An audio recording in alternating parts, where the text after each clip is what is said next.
Best ফ্রেন্ডের বড় ভাইকে একটা মেয়েকে খুব ঘনিষ্ঠ অবস্থায় কিস করতে দেখে থমকে দাঁড়ায় সুহাসিনী। পা দুটি ঠাই আটকে যায়, চোখ দুটি বড় বড় হয়ে যায়, মুখ থেকে আপনা আপনি বেরিয়ে আসে আস্তাগফিরুল্লাহ। এসব কি হচ্ছে এখানে?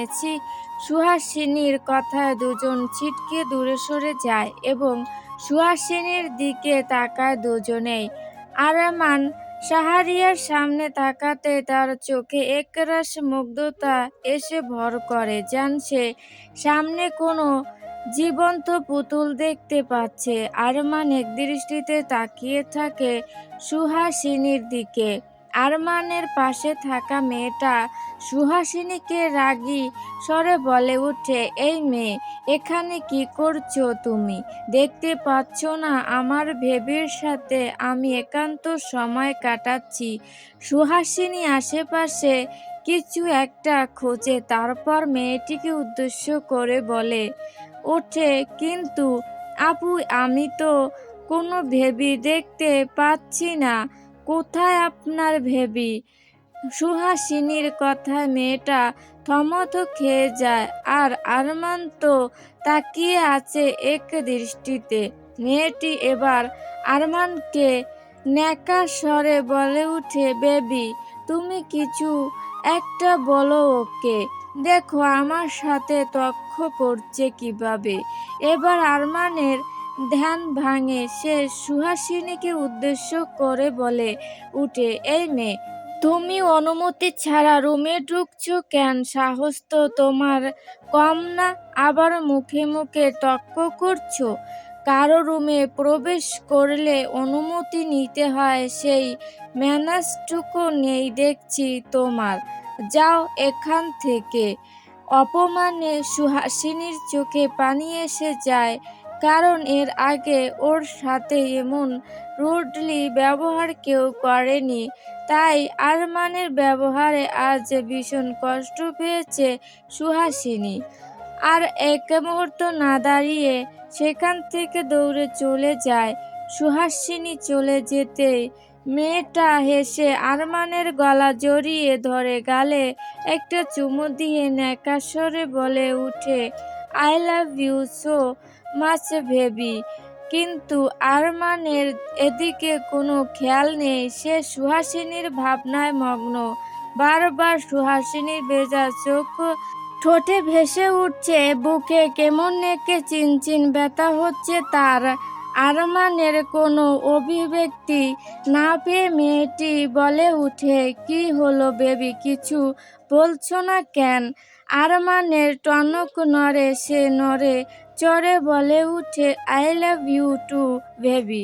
মেয়েটি খুশি হয়ে আরমানকে শক্ত করে জড়িয়ে ধরে। মেয়েটির নাম মীরা, আরমানের গার্লফ্রেন্ড, কিন্তু কতদিন টিকে তা বলা যায় না। মীরা আরমানের 7 নম্বর গার্লফ্রেন্ড। আরমান শাহরিয়ার চৌধুরী, বর্তমান এমপি জুনায়েদ চৌধুরীর ছেলে, যাকে বলে প্লে বয়। সারাক্ষণ মেয়েদের সাথে মাস্তি করে বেড়ায়।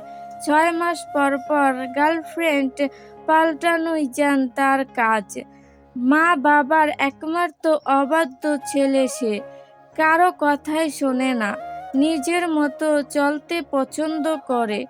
মদ খেয়ে মাতলামি করে, অর্ধরাতে বাড়ি ফিরে জুনায়েদ চৌধুরী যা বলে তার উল্টোটা করে সব সময়। যে ব্যক্তি এত এত জনগণ সামলায়, আর সেই ব্যক্তির নিজের ছেলেকেই সামলাতে পারে না, এর মতো লজ্জাজনক বিষয় কি আর আছে? সুহাসিনী কান্না করতে করতে যাচ্ছে। আজ সাবরিনা শাহরিয়ার, আরমান শাহরিয়ার এর ছোট বোন, যে নাকি সুহাসিনীর বেস্ট ফ্রেন্ড, তার জন্মদিনে ছিল। সুহাসিনী না আসতে চাইলেও সাবরিনা ওকে এক প্রকার জোর করেই এনেছে।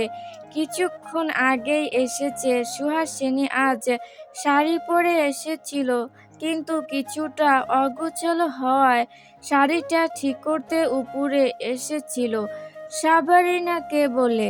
সবাই যেহেতু নিচে তাই সুহাসিনী ভেবেছিল কেউ নেই, তাই একটা রুমে ঢুকে পড়ছিল।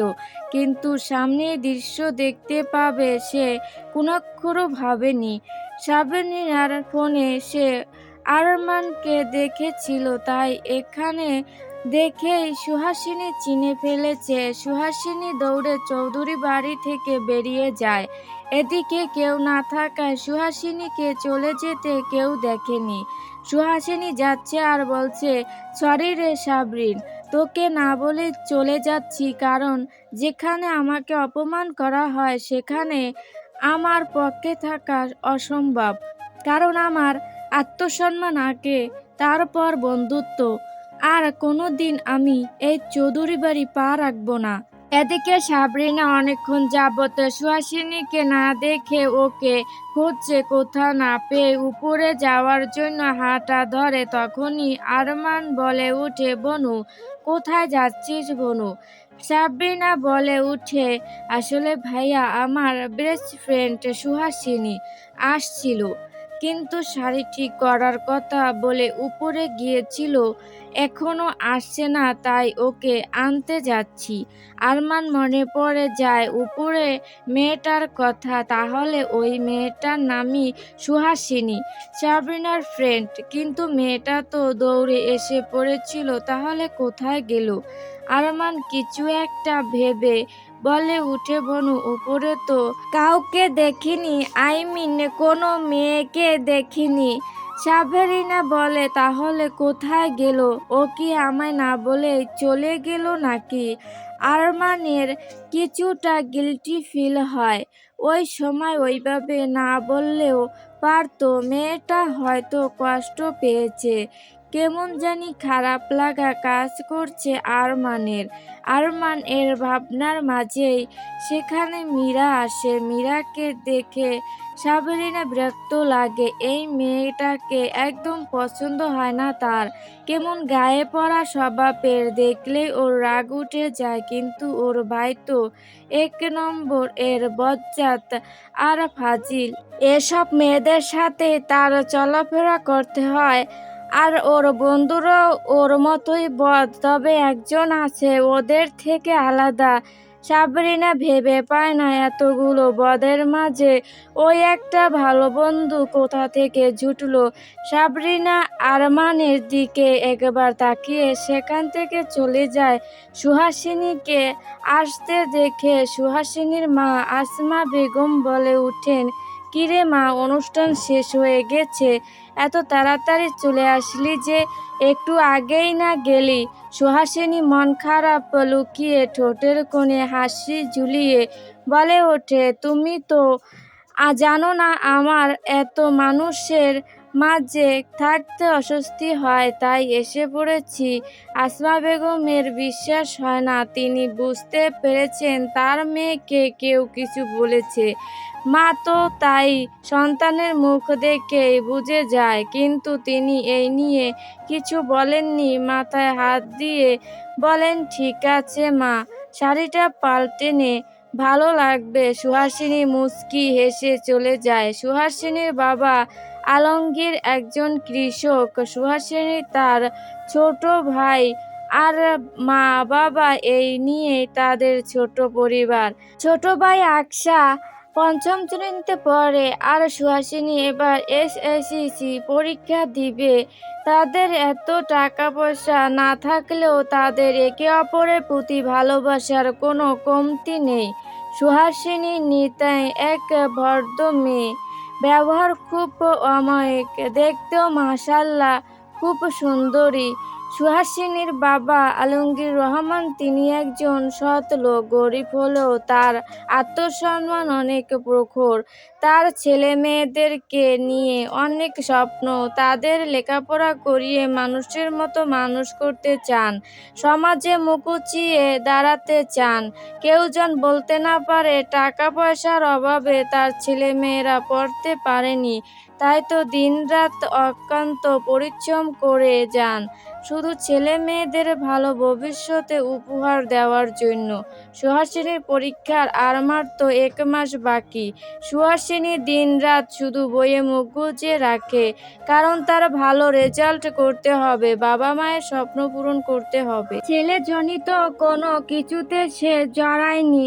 আজ পর্যন্ত সুন্দরী হওয়ার দরুন অনেকে প্রেমের প্রস্তাব পেয়েছে, কিন্তু তাতে সে রাজি হয়নি।